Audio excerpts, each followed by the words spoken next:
Abran sus Biblias en Hechos capítulo 12, versículo 1, y vamos a estudiar hasta el versículo 25.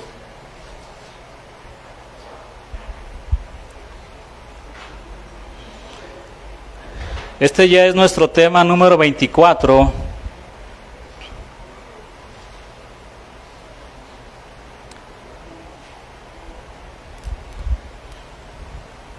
Que le he puesto de esta manera: Jacobo asesinado, Pedro en prisión y la caída del rey Herodes.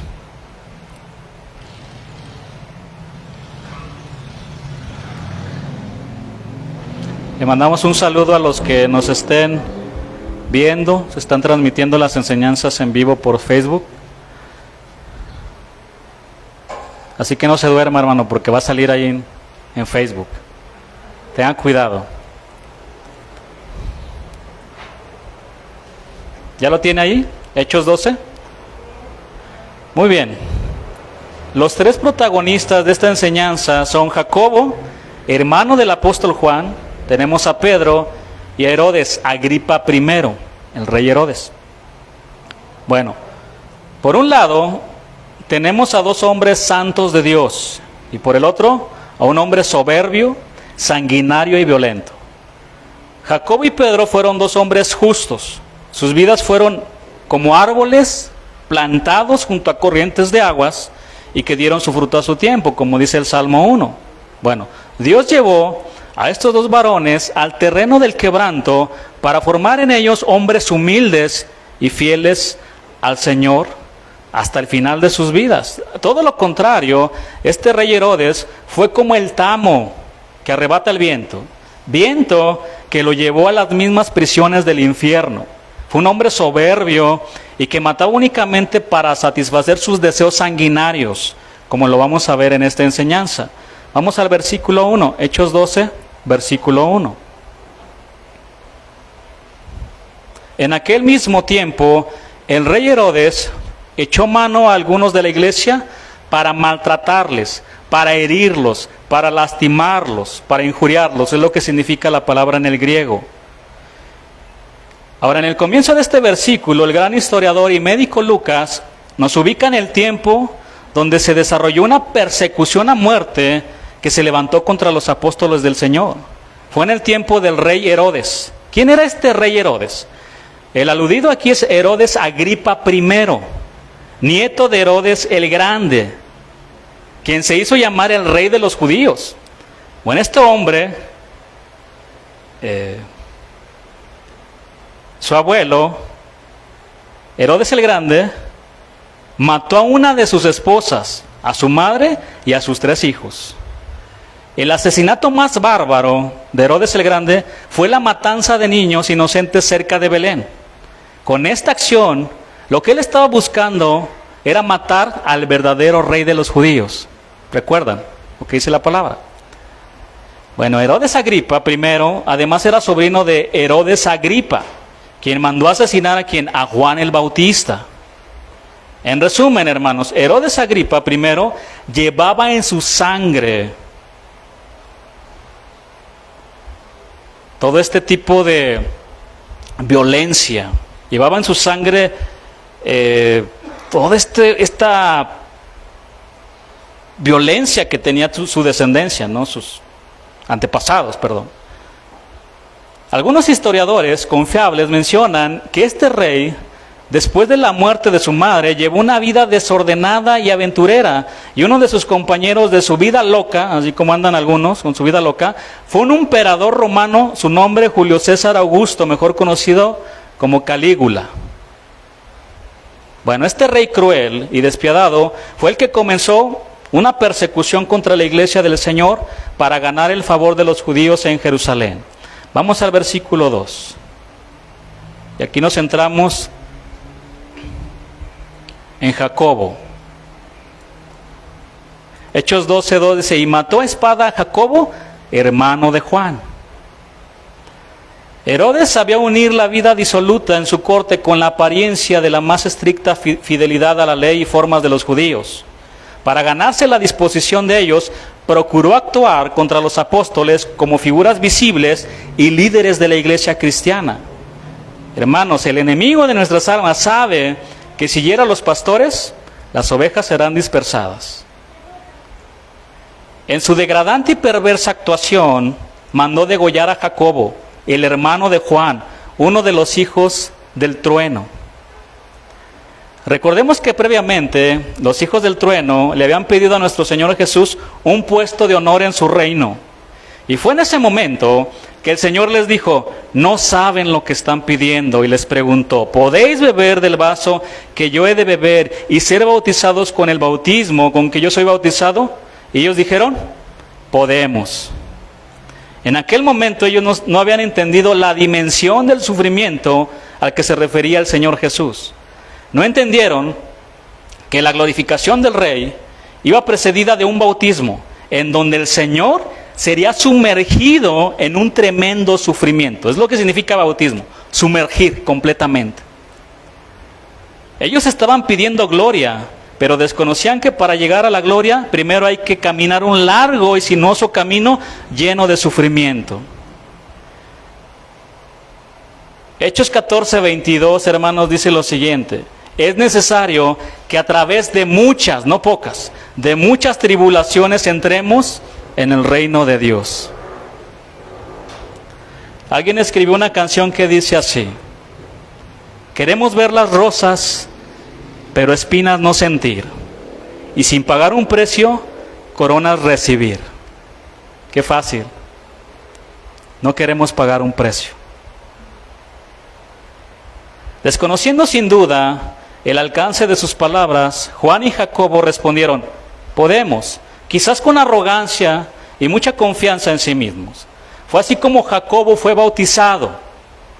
El primer apóstol fue sumergido en las aguas de la aflicción y del sufrimiento. Jacobo fue el primer apóstol que murió como mártir. La muerte de Jacobo a espada significa que fue degollado. Este tipo de muerte era considerada como vergonzosa para los judíos. La muerte a espada tenía que ver con una ejecución de sentencia judicial política y no religiosa. En esos momentos, a los cristianos se les comenzaba a considerar como enemigos del Estado, por ser seguidores de aquel que había sido ejecutado en una cruz, a quien sus enemigos consideraban como un hombre sedicioso. Muy bien, vamos al versículo 3. Y aquí nos centramos ya en la vida de Pedro. Aquí ya entra en escena el apóstol Pedro. Y viendo que esto había agradado a los judíos, procedió a prender también a Pedro. Eran entonces los días de los panes sin levadura. El segundo golpe de Herodes contra los apóstoles se dirigió ¿a quién? A Pedro, quien era uno de los líderes de la iglesia, era una columna. Este rey se dio cuenta que la persecución contra la iglesia había agradado ¿a quiénes? A los judíos.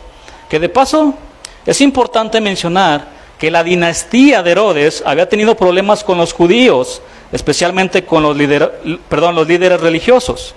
Y una forma de agradarlos, para tener una mejor relación política, fue complacerlos con una persecución hacia los líderes de la iglesia cristiana.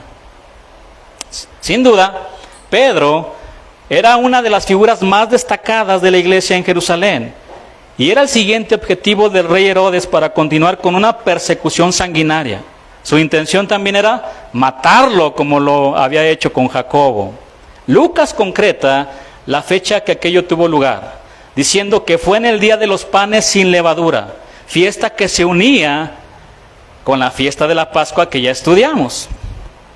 Esos días, dentro del programa de la Semana de la Pascua, eran de gran solemnidad, por lo cual no era bueno para Herodes ejecutar a Pedro, y tenía que esperar para que pasaran esos días de dichas fiestas.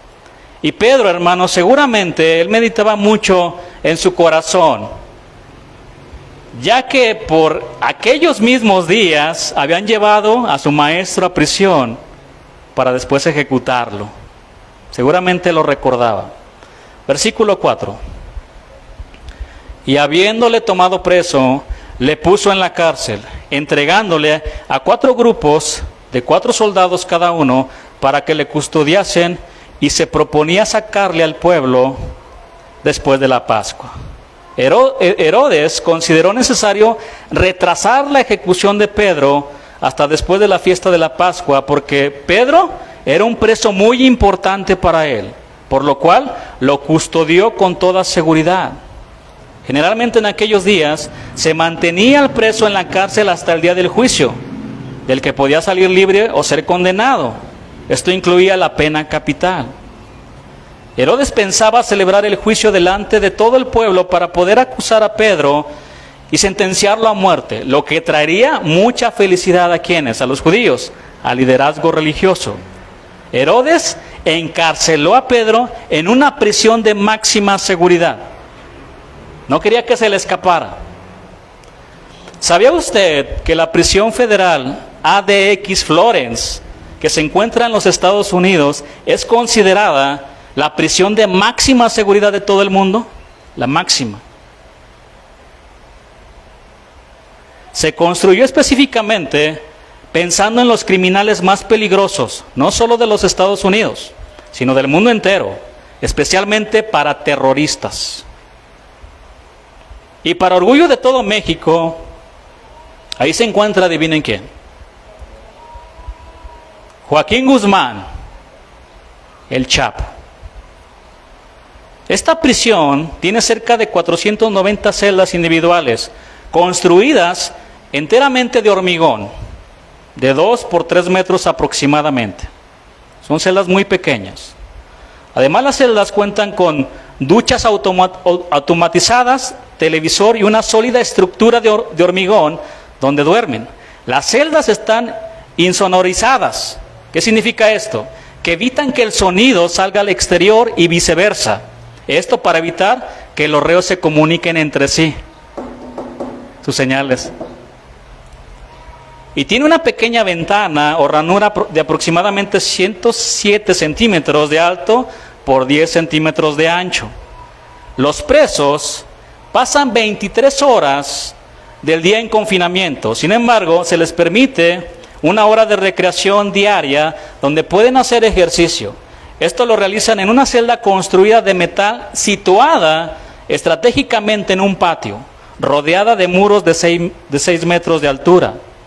Los reclusos que por alguna circunstancia salen de la celda lo hacen en compañía de varios guardias, con grilletes, esposas y cadenas sujetas al estómago para impedir algún tipo de movimiento.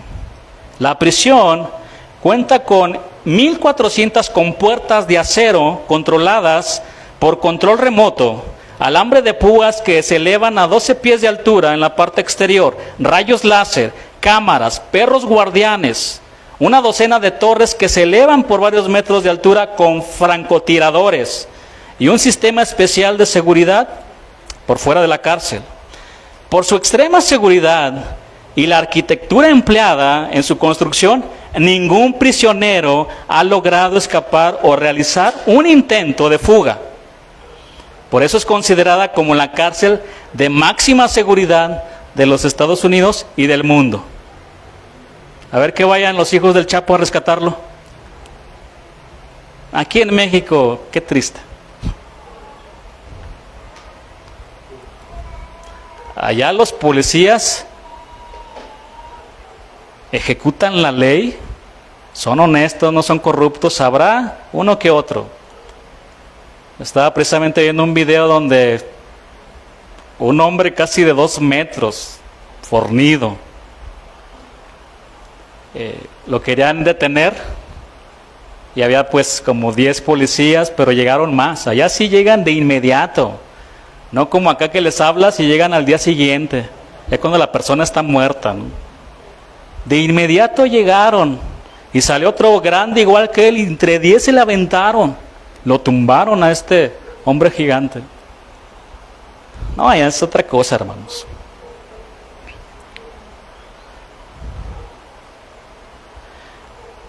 Una prisión de máxima seguridad. Bueno, algo así hizo Herodes con Pedro. ¿Qué les podía hacer Pedro? Un hombre bueno que solamente quería predicar el evangelio para que se salvaran de la condenación del infierno. Era lo único que él estaba haciendo. Y lo trataron como al peor criminal. Lo encarceló en una prisión de máxima seguridad. Herodes, para asegurar que Pedro no escapara, le asignó una custodia compuesta por 16 soldados que se turnaban de 4 en 4, alternándose cada 3 horas. La importancia del prisionero hacía necesario establecer una rígida custodia del mismo, por lo cual Pedro fue encadenado, puesto en el calabozo de máxima seguridad, encerrado tras puertas en cerrojos. Le colocaron un cuerpo de guardia permanente delante de la puerta de la celda. Con esto, el rey Herodes quería estar plenamente seguro, convencido de que Pedro no podría escaparse para ejecutarlo de acuerdo a sus planes sanguinarios.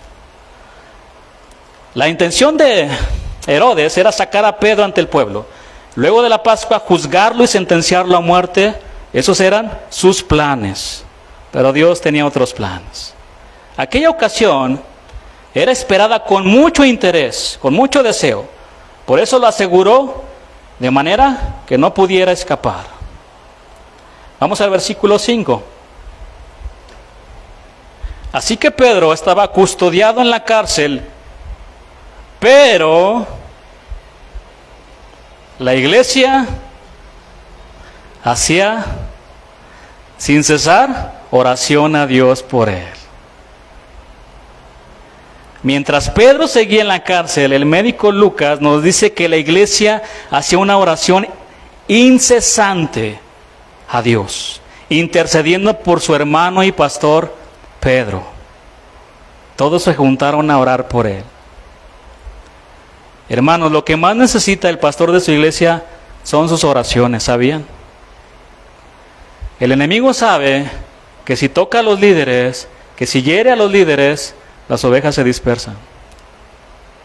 No saben a dónde ir porque les va a faltar un guía, un pastor, alguien que los alimente.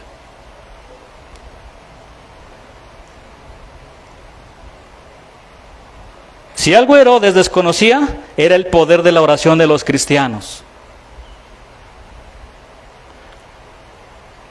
Los hermanos que oraban sabían que Dios tenía el poder para librar a Pedro, a pesar de todas las medidas de seguridad que habían establecido para que no escapara.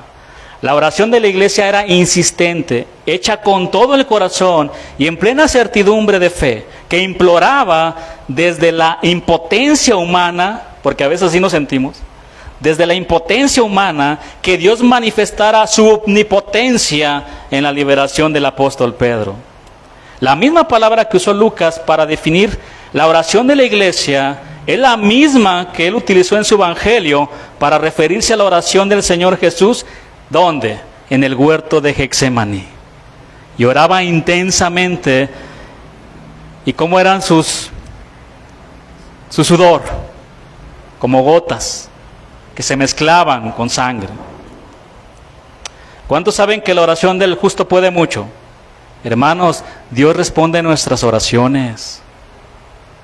Créanle a Dios, crean a su palabra. Versículo 6. Y cuando Herodes le iba a sacar, aquella misma noche estaba Pedro durmiendo entre 2 soldados, sujeto con 2 cadenas, y los guardas delante de la puerta custodiaban la cárcel. El tiempo de la fiesta había pasado, y Herodes pretendía ejecutar su plan contra Pedro. Con toda seguridad, Pedro conocía las intenciones de Herodes y sabía que sería juzgado al día siguiente.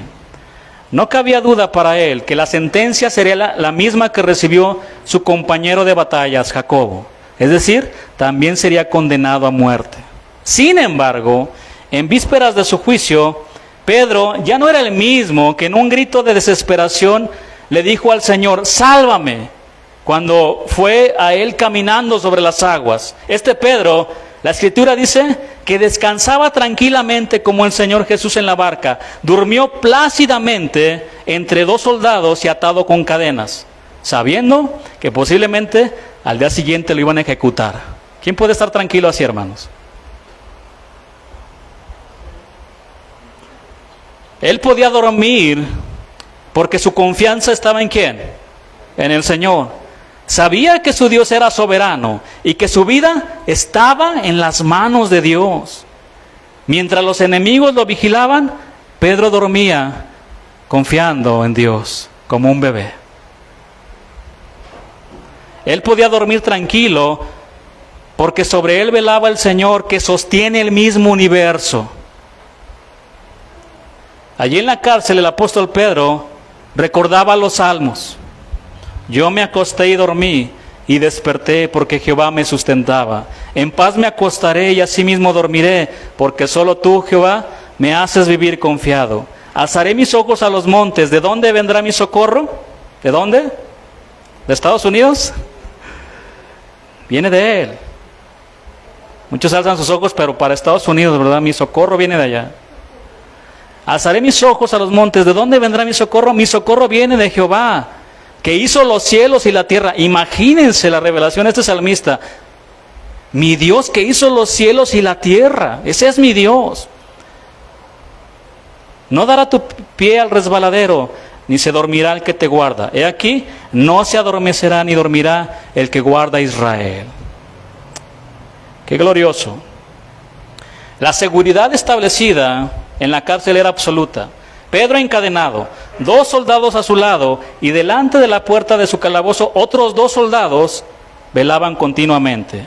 Nadie podía acceder al interior del lugar donde estaba Pedro, y era imposible para cualquier hombre escapar de esa prisión, humanamente hablando, hermanos. Versículo 7.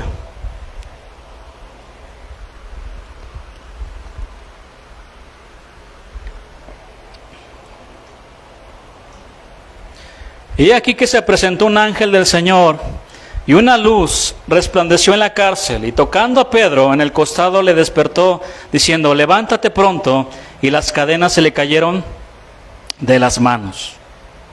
Hermanos, la oración incesante de la iglesia fue contestada por Dios.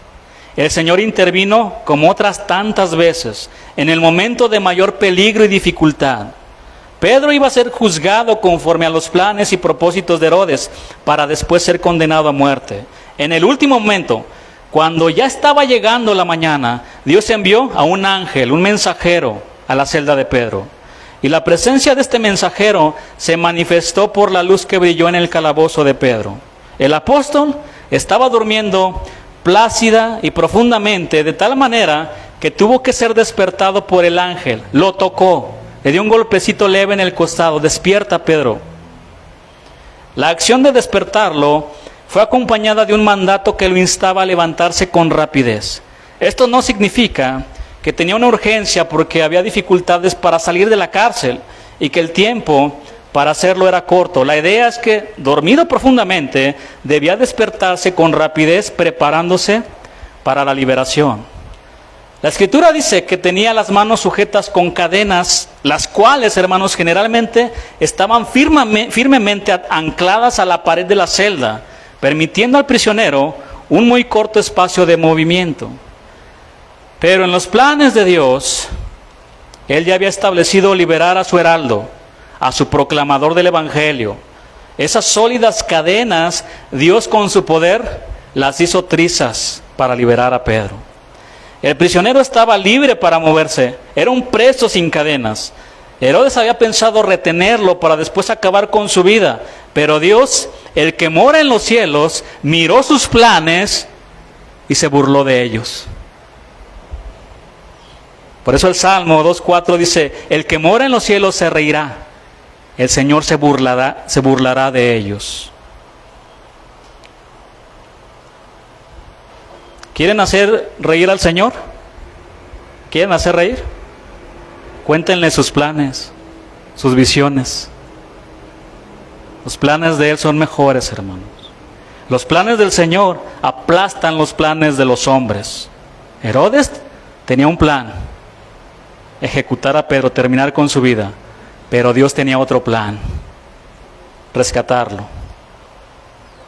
Y solo tuvo que mandar un ángel, no una legión, con un ángel que mandó: ve y libérame a Pedro. Con eso tuvo. Hermanos, recuerden que en el diccionario de Dios no existen las palabras difícil, complicado o imposible. No existen. Dios es omnipotente, Él es todopoderoso. Y su poder sigue siendo el mismo ayer, hoy, mañana y por los siglos de los siglos. Amén. Entonces cualquier situación que tú estés enfrentando, tienes que ponerla en las manos de Dios. Cualquiera. Enfermedad, problema económico, salvación, todo, hermanos. Él es todopoderoso si tú crees con todo tu corazón. Solo tienes que creer. Al Señor no se le desgasta su poder. Sigue teniendo el mismo poder desde que Él existe. Hechos 12:8. Vamos a continuar aquí con Pedro. Le dijo el ángel: cíñete y átate las sandalias. Y lo hizo así. Y le dijo: envuélvete en tu manto y sígueme. El ángel le dijo: cíñete, en otras palabras, ponte el cinturón de cuero que habitualmente se usaba para que la ropa no les impidiera caminar con libertad. La segunda instrucción del ángel tenía que ver con calzarse las sandalias. Pedro obedeció las instrucciones del ángel, siguió todo al pie de la letra. ¿Saben por qué muchas cosas nos salen mal en la vida, hermanos? ¿Sí saben o no? Porque no seguimos las indicaciones de nuestro Dios al pie de la letra. Ese es el problema. Lo hacemos a nuestra manera. Dios nos dice en su palabra: no mates, no robes, no codicies y no adulteres. Pero el hombre no sigue las instrucciones de Dios. Y ahí tienen las consecuencias, ¿sí o no? Los padres les dicen a sus hijos que lleguen antes de las 10 de la noche. Y los hijos no siguen las instrucciones. ¿Y el resultado cuál es? Jovencitas violadas y asesinadas. Jóvenes drogados que después son secuestrados. Se están diciendo tantas cosas con el caso que conocemos. Pero ¿qué hace una jovencita a las 3 de la mañana? Pregunto. Los papás ahorita lloran y están sufriendo por la pérdida. ¿Pero por qué la dejaron ir? ¿Por qué? Estórbenle a sus hijos, hermanos.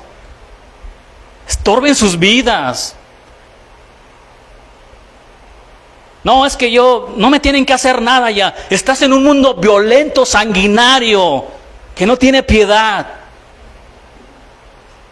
No importa, hijo, vete, llega a las 5 de la mañana.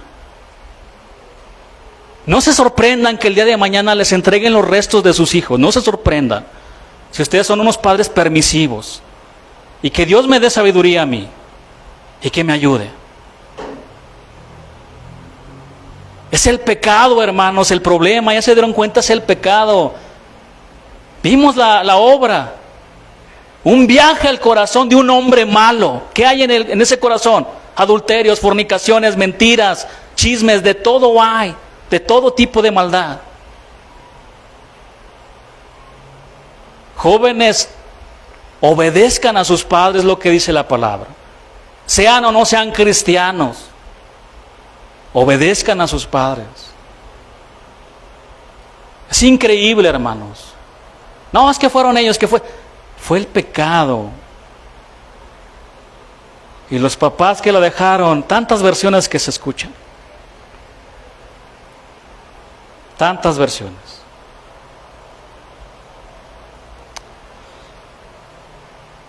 Que el único que tiene la verdad y que sabe todo perfectamente de lo que sucedió fue Dios, fue el Señor. Pedro seguía las instrucciones al pie de la letra, al pie de la letra. Nosotros también tenemos que seguir las instrucciones de nuestro Señor. Tanto que me ha tocado el Señor ahorita compartir algunos y les digo: esfuérzate, sigue las instrucciones, congrégate, lee la palabra, ora. Esto no es una varita mágica que te va a cambiar la vida, no, tienes que esforzarte. Tienes que ser firme, tienes que ser perseverante, consistente en todo. Si no, vas a volver a estar igual o peor que como estabas antes. Peor. Agárrate del Señor, sigue las instrucciones de Dios que están donde, en su palabra. Aquí está. Créele a Él.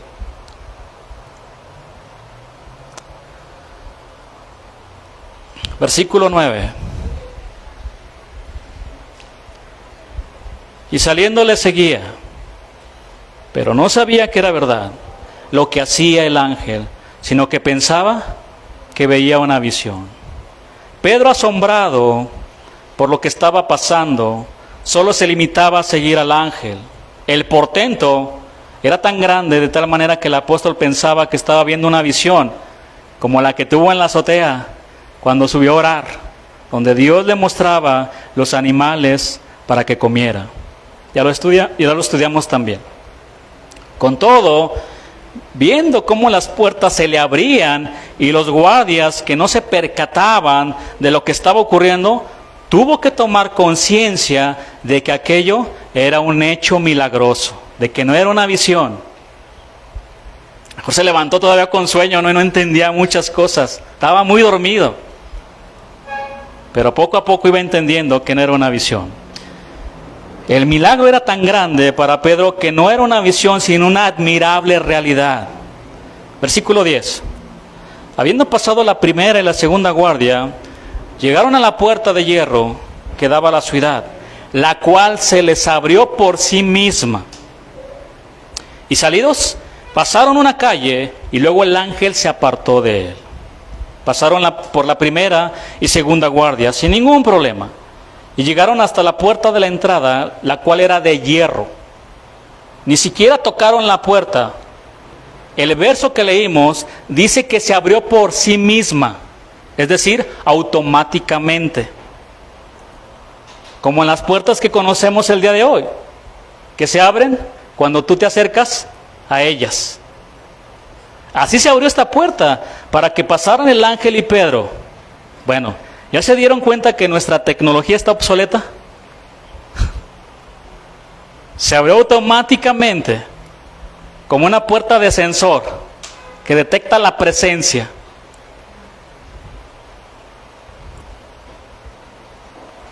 Ahora bien, esta puerta de hierro era muy pesada, como era propia la que daba acceso a la prisión desde la calle y daba paso desde la prisión al camino de la libertad. Fuera ya de la cárcel, avanzaron juntos, el ángel y Pedro, por una calle, y de la misma manera que apareció el ángel, donde Pedro estaba durmiendo, así también desapareció cuando atravesaron la calle. De manera sobrenatural, el prisionero ya estaba en la calle y en libertad, y el ángel no necesitaba continuar con él, porque había cumplido con la misión del Señor. El Señor obró un milagro y junto con eso respondió las oraciones de la iglesia. Amén. Versículo 11.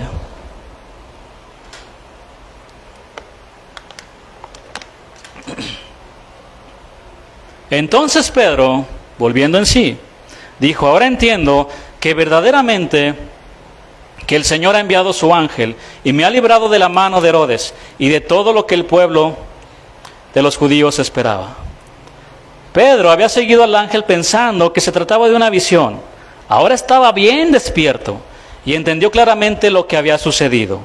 Es interesante el énfasis que Lucas hace de la condición mental de Pedro al utilizar la frase volviendo en sí, es decir, recuperando la conciencia de la situación.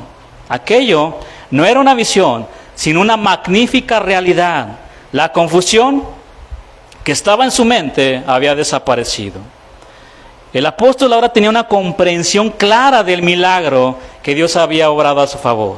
El Señor envió a un ángel para literalmente, hermanos, arrancarlo, arrebatarlo de la mano de Herodes y de los judíos, que ya se frotaban las manos para asesinarlo. Así como Dios literalmente arrebató a Daniel de la boca de los leones y a sus amigos de las llamas del horno de fuego, de esa manera también el Señor arrebató la vida de Pedro de la mano de Herodes. Híjole, esto Es inevitable pensar, es inevitable pensarlo. No sé si ustedes lo estén pensando, pero cuando yo lo estaba estudiando, es inevitable pensar en que yo estaba también en una cárcel. Estaba en una prisión y de ahí el Señor me sacó y me liberó. Como a cada uno de ustedes. Nos arrancó literalmente de las manos del diablo y del infierno. Estabas caminando sobre la fila del precipicio y ahí el Señor extendió tu mano y te jaló. Te trajo con cuerdas de amor para que lo conozcas y lo ames con todo tu corazón. Qué hermoso todo esto. Es inevitable pensar, hermanos, en eso. Porque éramos esclavos del pecado, esclavos de nuestras concupiscencias, de nuestros deseos que están aquí. Muchos culpan al diablo de lo que hacen y no se hacen responsables de sus actos. No es el diablo, es tu carne. Es esa chuleta que traes cargando. Es tu carne y mi carne. De ahí el Señor nos liberó de la esclavitud del pecado. Nos sacó de esa prisión, como lo estamos viendo aquí con Pedro.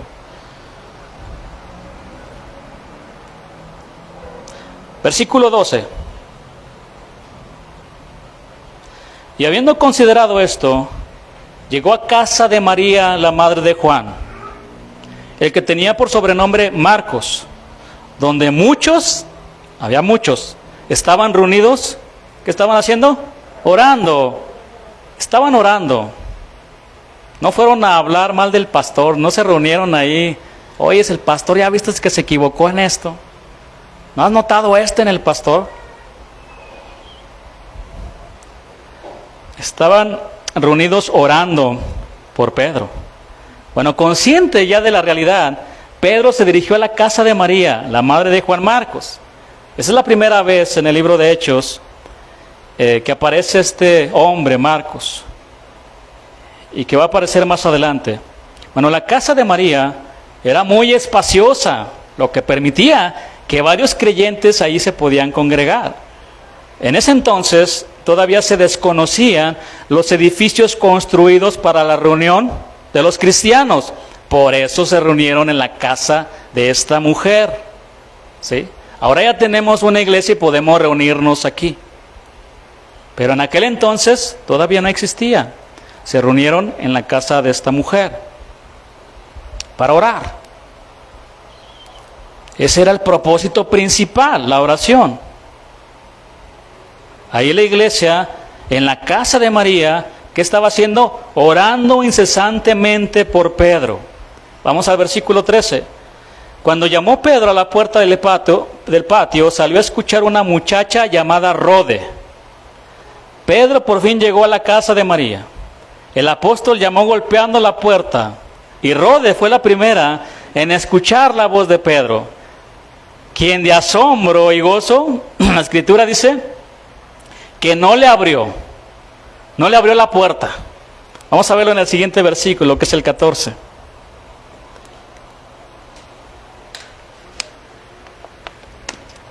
La cual, cuando reconoció la voz de Pedro, de gozo no abrió la puerta, sino que corriendo adentro dio la nueva de que Pedro estaba a la puerta. Pobre Pedro, ¿verdad? Estaba ahí, la otra bien emocionada y Pedro es Pedro, y Pedro ahí tocando la puerta. Lo dejó ahí parado Pedro. La emoción embargó todo el ser de esta muchacha llamada Rode, a tal grado que no le abrió la puerta y se fue de inmediato a darles la noticia a los hermanos que estaban reunidos. Versículo 15, ellos le dijeron, estás loca, ¿cómo puede ser posible? Ellos le dijeron, estás loca, pero ella aseguraba que así era. Entonces ellos decían, es su ángel. El impacto de la noticia era tan grande para ser creíble. Los creyentes estaban orando en intercesión por Pedro, pero nunca se imaginaron que Dios les iba a responder muy pronto. Muy pronto. El Dios soberano, el Dios que hace lo que Él quiere cuando Él quiere, el Dios que puede sanar ahorita mismo tu vida de lo que tienes, así es Dios. pero que también puede guardar silencio para tratar con tu vida y con mi vida y con tu corazón y mi corazón. El Dios que pueden pasar 10 años y contestar tu oración, porque Él es Dios. Este Dios soberano quiso en ese momento contestar la oración de la iglesia. Y ahí está la respuesta. Pedro ya estaba tocando afuera de ellos. Tocando la puerta. Estaban tan sorprendidos por la noticia que le dijeron a Rode, estás loca. Además ellos creían que era su ángel. ¿A qué se refiere esta expresión? Que hicieron que era su ángel. Bueno, en el judaísmo de aquel tiempo existía la creencia de cada persona acerca de que cada uno de ellos tenía su ángel que podía manifestarse como si fuera su guardián, el ángel de la guarda. De ahí salió también. Y eso es algo peligroso, ¿no? También porque por ahí algunos hasta consultan y los ángeles. Hay un tema muy profundo acerca de eso en la Escritura, pero que después podemos explicar. Por eso ellos decían, era su ángel.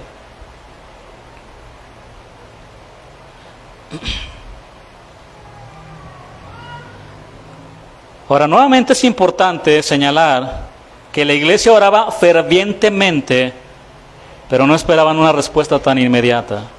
Versículo 16. Mas Pedro, seguía tocando la puerta Pedro, estaba ahí, persistía en llamar, y cuando abrieron y le vieron, se quedaron como atónitos, asombrados. Pedro fuera de la puerta, en plena calle, persistía en llamar, y es muy probable que desde ahí Pedro escuchó todo el alboroto de los que estaban reunidos. Finalmente le abrieron la puerta y se encontraron con la realidad. No era un ángel, era Pedro mismo que milagrosamente había sido librado de la mano de Herodes. Versículo 17.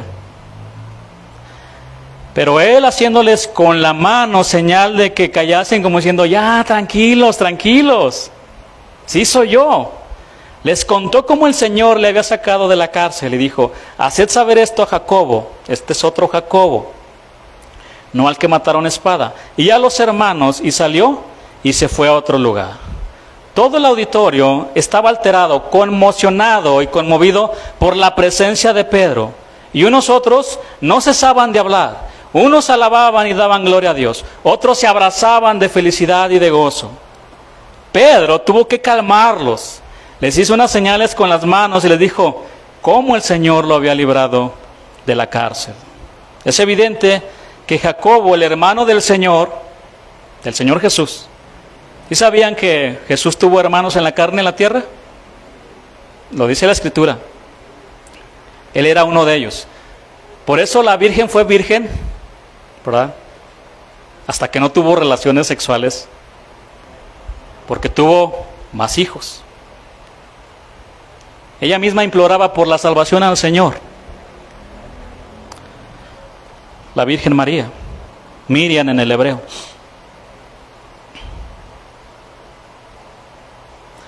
Pero bueno, aquí no estaba Jacobo, por lo cual les pidió que lo informaran, así como a los demás hermanos. Pedro salió de allí y fue a otro lugar, dice este versículo. Hermanos, la prudencia no está peleada con la fe, ¿sabían? Sino que debe ser una forma propia para un cristiano que se ve perseguido y cuya vida está en peligro de muerte. Pedro no estaba seguro en Jerusalén. La iglesia no necesitaba mártires innecesarios, sino creyentes comprometidos con la obra de Dios. Necesitaban a Pedro para seguir con la obra del Señor. Una cosa es que el creyente esté dispuesto a dar su vida por el testimonio del Evangelio, y otra muy distinta es que busque su propio mal, que tiente al Señor. Por esa razón Pedro se fue a otro lugar. Ya me imagino a los hermanitos que tienen la super fe, ¿no? Quédate aquí, Pedro, hombre, aquí síguele. ¿O no tienes fe? El Señor te puede volver a salvar otra vez, Pedro, ¿sí o no? Sí, lo sé, pero no es prudente que me quede. No voy a tentar al Señor otra vez. No son prudentes muchos. Ahora con lo que les decía, ¿no? Ya se está, bueno, de cierta manera terminando por lo del cubrebocas, ¿no? Es una prudencia, hermanos, tener cubrebocas todavía. Todavía hay casos. Pero hay cristianos que no, nada me va a pasar y Dios está conmigo. Sí, ya sé que está contigo y conmigo. Pero también tenemos que ser obedientes a nuestras autoridades y caminar con prudencia.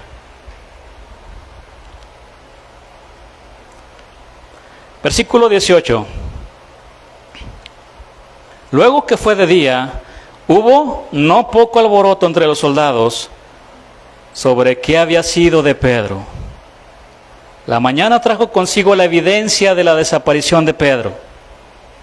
Y no se escapó por un túnel, como lo hizo el Chapo. Fue el Señor, lo sacó el Señor. Ninguno de los guardias era consciente de que algo anormal hubiera pasado. Todos estaban en su puesto.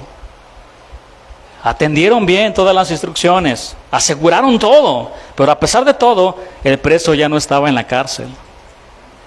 Todos se preguntaban qué había sido hecho de Pedro. Los dos guardias que estaban junto a Pedro no sabían qué había ocurrido con el prisionero, pero lo que sí sabían eran las consecuencias sobre ellos, pena de muerte, porque así lo declaraba la ley romana. Si se les escapaba un prisionero, ellos tenían que morir. Versículo 19. Mas Herodes, habiéndole buscado sin hallarle, después de interrogar a los guardas, ordenó llevarlos, ¿a dónde? A la muerte. Después descendió de Judea a Cesarea y se quedó ahí. La noticia de la desaparición de Pedro llegó rápido a Herodes, quien interrogó a los guardas para después de eso ejecutarlos. Concluido este incidente, la Escritura dice que se fue a Cesarea y se quedó ahí. Versículo 20. Y Herodes estaba enojado contra los de Tiro y de Sidón, pero ellos vinieron de acuerdo ante él. Y sobornado Blasto, que era camarero mayor del rey, pedían paz, porque su territorio era abastecido por el del rey. Varios meses habían pasado desde la desaparición de Pedro, y se desconocen las razones por las cuales Herodes aquí aparece muy enojado. Pero ese enojo, lo llevó a impedir que los ciudadanos de Tiro y Sidón pudieran comprar alimentos, por lo cual sobornaron a Blasto, un mayordomo real, para que les ayudara con este problema. Nos vamos a meter de lleno ahora con este rey Herodes, sobre todo en el punto de su caída. A partir de este momento, vamos a ver la caída del rey Herodes, quien se atrevió a ir en contra de Dios y a ponerse en el lugar de Dios. De hecho, eso es lo que significa anticristo, ¿sabían? En contra y ponerse en el lugar de Dios. Un anticristo. Muchos anticristos han salido. Hermanos, la historia está sembrada con los restos de las vidas destrozadas de aquellos hombres que lucharon o se opusieron a Dios. El filósofo, voy a ver si lo puedo pronunciar bien, Friedrich Nietzsche, despreció el cristianismo como la religión de los débiles. Pelear contra Dios finalmente lo llevó al límite y vivió como demente los últimos años de su vida. La historia cuenta de que cuando él murió, porque él escribió una obra en donde dice que Dios ha muerto, pero la historia dice que cuando él murió alguien se acercó y le puso ahí afuera de su casa: Dios vive, Friedrich Nietzsche está muerto.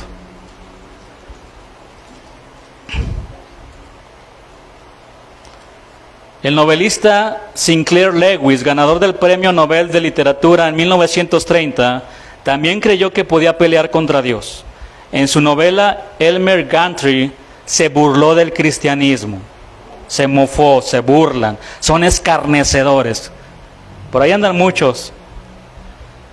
La lucha de este hombre contra Dios le costó la sobriedad y murió como alcohólico, indefenso, en una clínica cerca de Roma. Y puedo irme con más ejemplos, hermano.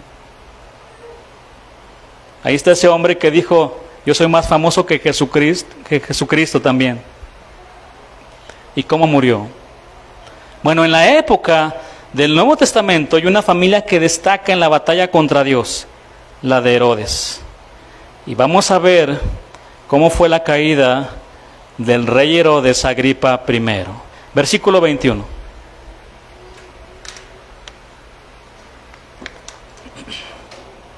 Y un día señalado, Herodes, vestido de ropas reales, se sentó en el tribunal y les arengó. ¿Qué es la arenga? ¿Qué significa esta palabra arenga?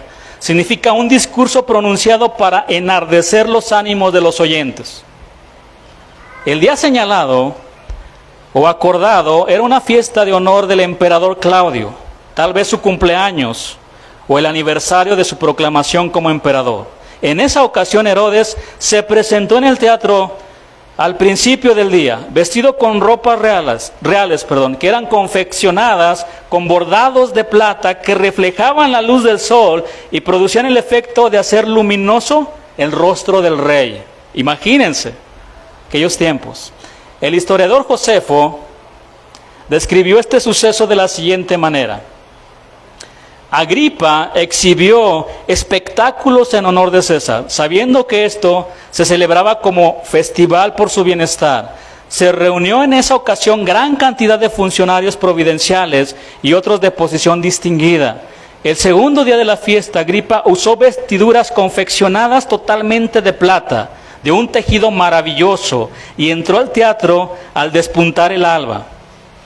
Así fue que la plata brillaba y resplandecía maravillosamente al caer sobre ella los primeros rayos del sol, y su resplandor inspiraba una suerte de temor y temblor en aquellos que lo veían.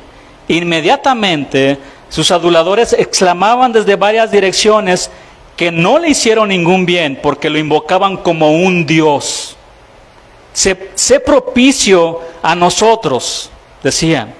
Hasta aquí te hemos reverenciado como ser humano, pero de ahora en adelante confesamos que eres de naturaleza más que mortal. La impresión de tener un hombre así.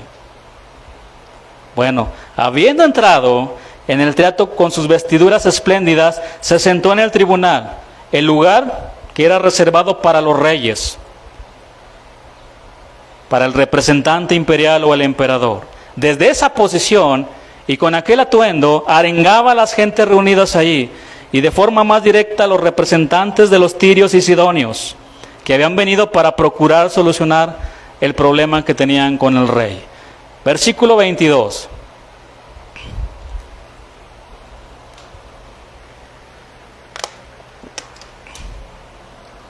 Los cristianos que estaban reunidos en la casa de María estaban emocionados, daban gloria a Dios, pero miren aquí lo que hacían.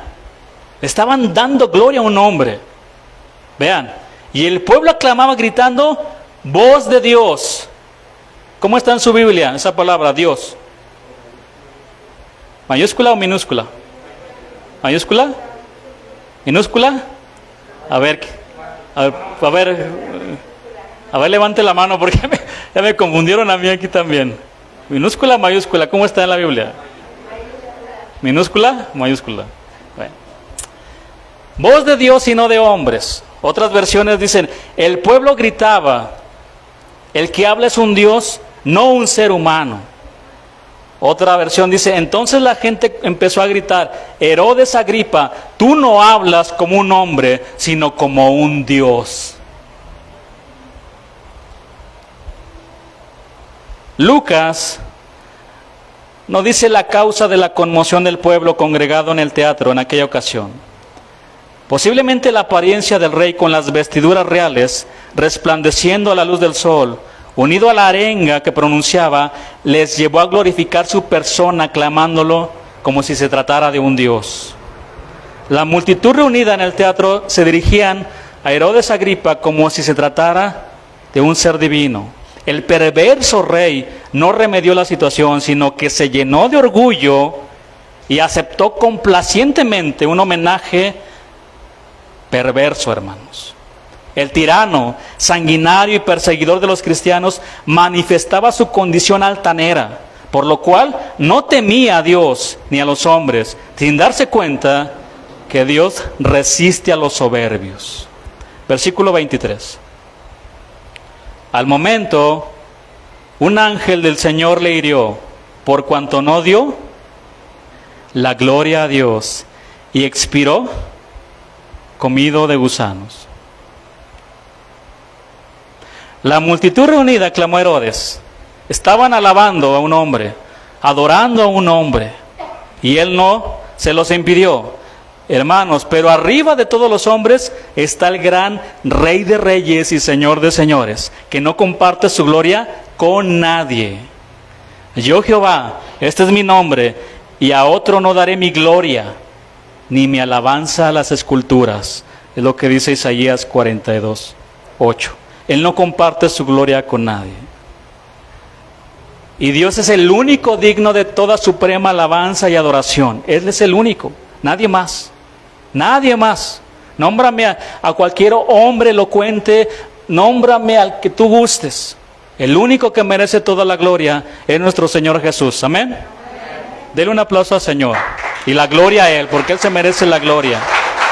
A nadie más, ni un pastor, ni un predicador, ni un teólogo, nadie, hermanos. No se rinda ante las buenas, elocuentes predicaciones. No se rinda a Él. Ríndase al mensaje, no al mensajero, a la palabra de Dios. ¿Sabía que hay muchos que se suben a un pony y se marean? Ya se creen los dueños del universo. Se montan sobre un pony y ya se creen el rey Herodes. Bien soberbios y altaneros porque tienen 3 millones de pesos o porque tienen una buena casa ya. Y no sabes quién soy. De inmediato, ¿no te haces encontrar ese tipo de persona? ¿No sabes quién soy? Pues le voy a preguntar a tu mamá porque yo no sé quién eres. Que te diga a ella, ¿verdad? Bueno. Qué terribles son las personas soberbias y altaneras, ¿no? Que el Señor nos ayude con todo eso. Se creen los dueños del universo y se nos olvida que somos criaturas pequeñas, frágiles, débiles y vulnerables. Ahora bien, Herodes no ignoraba los mandamientos de Dios sobre la idolatría y el culto a los hombres. Por lo tanto, su pecado adquiría una notoria arrogancia y rebeldía delante del Señor.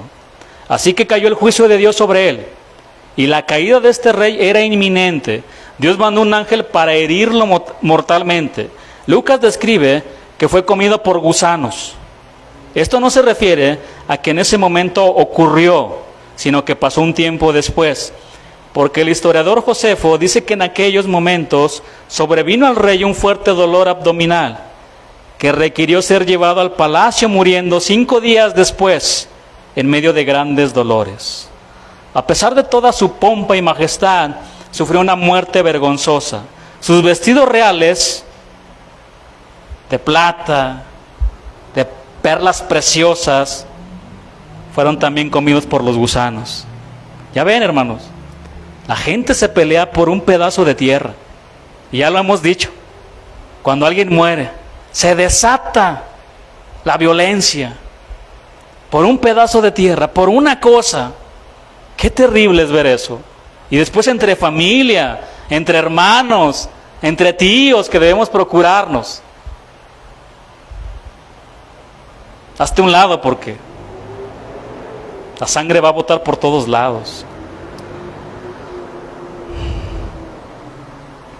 No se llevó nada.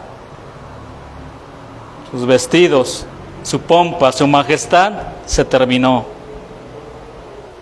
Cayó el juicio de Dios sobre él, acabó con él, por no darle gloria al Señor. Así terminó el reinado y la vida de este hombre que se atrevió a tocar a 2 de los apóstoles del Señor. El delito por el cual fue ejecutado este rey Herodes fue que no le dio gloria a Dios, el cual es el mismo delito por el cual serán condenados todos los que no son regenerados y que rechazan a Dios, como dice Romanos 1:21 y versículo 22.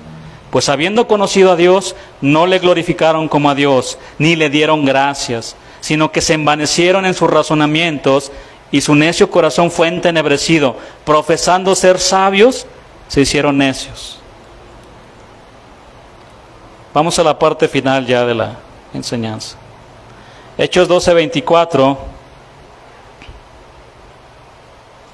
dice, pero la palabra, otro pero, del Señor crecía y se multiplicaba. A pesar de la oposición de los hombres y de la persecución, la iglesia aumentaba en número cada día. Lucas dice que la palabra de Dios se difundía, lo cual quiere decir que la evangelización se estaba llevando a cabo a pesar de todas las dificultades que se levantaban en contra de la iglesia. La evangelización bíblica trajo como consecuencia un crecimiento real de la iglesia. Nuevos convertidos se añadían cada día, pero la misma palabra que fundamentaba la evangelización servía también para el crecimiento de los creyentes. Lucas ya no da cifras aquí para poner de manifiesto el crecimiento de la iglesia, pero ya eran muchos, hermanos. Ya no era posible contarlos, ya eran bastantes que se entregaban al Señor y que estaban dispuestos a dar su vida por Él.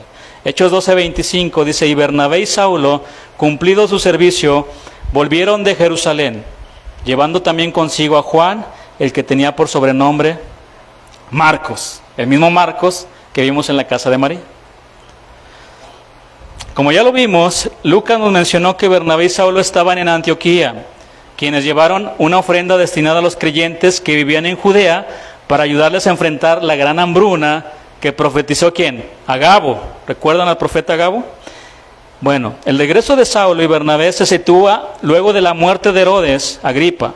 Este pequeño párrafo que leímos es utilizado por Lucas para dar continuidad al relato de la ida de los líderes de la iglesia de Antioquía a Jerusalén, para situarlos nuevamente en Antioquía. Ahora, cumplido el ministerio encomendado, regresaron nuevamente a la iglesia local. Con ellos regresaba Marcos, quien aprendió de ellos no solo la palabra, sino también la estrategia misionera que le serviría más adelante para el ministerio que el Señor le iba a encomendar, llegando a ser ayudante de Bernabé y Pablo en el primer viaje misionero que vamos a ver próximamente.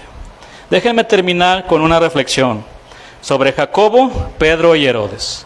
Jacobo y Pedro fueron dos hombres bienaventurados, porque después de entregarle su vida al Señor, no anduvieron en consejo de malos, ni estuvieron en camino de pecadores, ni en silla de escarnecedores se sentaron. Herodes no tenía que andar en consejo de malos, ni andar en camino de pecadores, porque él mismo gobernaba desde su trono de escarnecedores.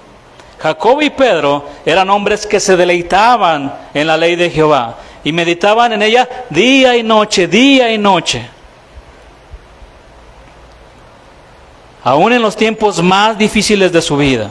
Por tal razón, sus vidas fueron como árboles bien plantados, bien cimentados, bien firmes, junto a las corrientes de las aguas, junto al Señor Jesús. Fueron firmes y fieles al Señor hasta el final de sus vidas. Conocemos cómo murió Pedro también, y todos los apóstoles, de una manera muy cruel, pero fueron fieles al Señor. No así los malos, que son como el tamo que arrebata el viento. El hombre malo, sanguinario y soberbio Herodes, fue consumido por el juicio de Dios y tuvo un final terrible, como ya lo vimos. Por tanto, no se levantarán los malos en el juicio, ni los pecadores en la congregación de los justos, porque Jehová conoce el camino de los justos, mas la senda de los malos perecerá. Van a perecer. Hemos terminado.